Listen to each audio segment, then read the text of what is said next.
जब उसको हम वर्कर्स लेते हैं इस्लाम के अंदर उसको जायज़ माना जाता है? मैं अर्ज़ करता हूँ, जहाँ तक इस्लामी ममालिक का ताल्लुक़ है या आम उलमा का ताल्लुक़ है, उनके नज़दीक इस सवाल की कोई अहमियत ही नहीं। लोग करते फिरें बेशक, उनको कोई परवाह नहीं।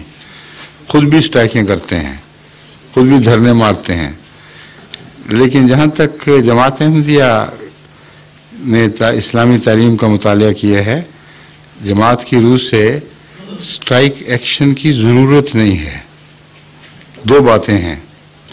अव्वल ये कि स्ट्राइक ज़ाहिर करती है कि हुकूमत अपने फ़राइज़ से गाफिल है, और सेंसिटिविटी हुकूमत की होनी चाहिए कि वो ज़रूरतों का नीचे उतर के ध्यान रखे, और अगर ज़रूरतें जायज़ हैं तो मुतालबे के बगैर पूरी करे, और अगर जायज़ नहीं हैं तो स्ट्राइक हो या कोई चीज़ हो, वो हुकूमत को हुकूमत उससे दबनी नहीं चाहिए, क्योंकि उसूल का तकाजा ये है कि गलत बात में गलत दबाव के नीचे ना हो।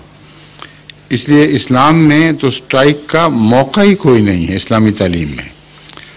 हज़रत उमर रज़ी अल्लाह ताला अन्हु के मुतल्लिक़ क़तई शहादत मिलती है कि खिलाफत के दौरान आप बाज़ दफ़ा रात को अपने ग़ुलाम को लेकर ऐसे लिबास में चलते थे कि आम चलने फिरने वाले को पता न चले, और निकलते भी रात को, गहरी रात होने पर, और चक्कर लगाते थे कि कहीं कोई तकलीफ में तो नहीं।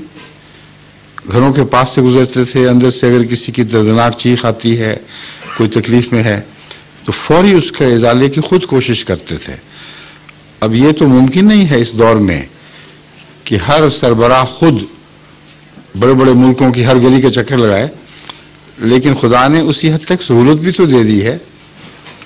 अब तो जासूसी का निज़ाम इतना तरक्की कर गया है कि घर बैठे रॉयल फैमिलीज के अंदर की बातें लोग मालूम कर लेते हैं, जो बदनीयती से करते हैं।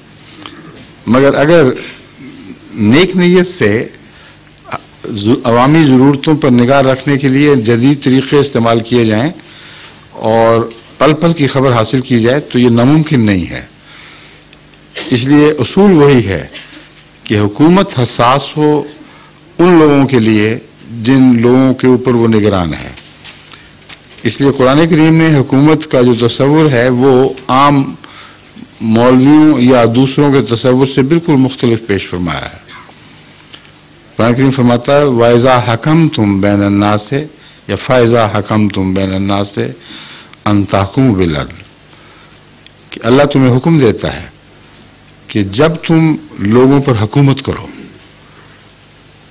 तो किस चीज़ से करो, शरीयत से, कुरान से, या ग्रंथ साहिब से, या वेदों से, कोई जिक्र नहीं। अन तहकुमू बिल अदल, तो महज अदल के साथ हुकूमत करो।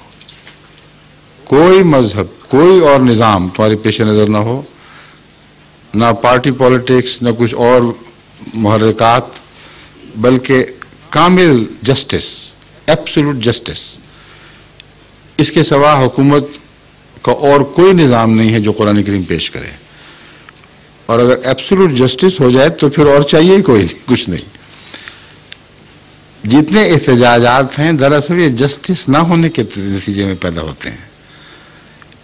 इसलिए जो मैंने कहा था हुकूमत का फ़र्ज़ है, अगर किसी से जस्टिस नहीं हुई तो वो हुकूमत जवाबदेह होगी। ये दूसरी बात है जो इस्लामी हुकूमत को, अगर वो सच्ची इस्लामी हुकूमत हो, ऐसे हालात कायम करने पर मजबूर करती है कि अवाम को एहतजाज की ज़रूरत पेश ना आए। क्योंकि खुदा ताला ने दूसरा तस्वुर ये पेश फरमाया है कुरान में भी और हदीस में भी कि तुम अपने अफ़ाल के जवाबदेह हो। और हज़रत सल्लल्लाहु अलैहि वसल्लम ने तो यहाँ तक फरमाया कि हर घर का सरबराह अपने ज़ेरे नज़र ख़ानदान के मामले में खुदा को जवाबदेह है। वो मालिक नहीं है, वो अमीन है, उसके पास अमानतें हैं। ये जिस तरह हर गडरिया भेड़ों के मुतालिक जवाबदेह है जिसके मालिक और हों, उसी तरह हर इंसान अपने नीचे अपने मतहत लोगों के जवाबदेह हैं। इस मजमून को बढ़ाते हुए حکومت کا بھی ذکر فرماتے ہیں. ہر سربراہ اپنی رعایا کے متعلق پوچھا جائے گا. تو جہاں یہ نظام قائم ہو وہاں سٹرائک کا تو کوئی سوال ہی نہیں پیدا ہوتا. الٹ قصہ ہے، لوگ جب ایسی حکومتیں تو اتنی حد رزیز ہو جاتی ہیں کہ لوگ جان چھڑکتے ہیں ان کے اوپر. ٹھیک ہے، شکریہ. حضور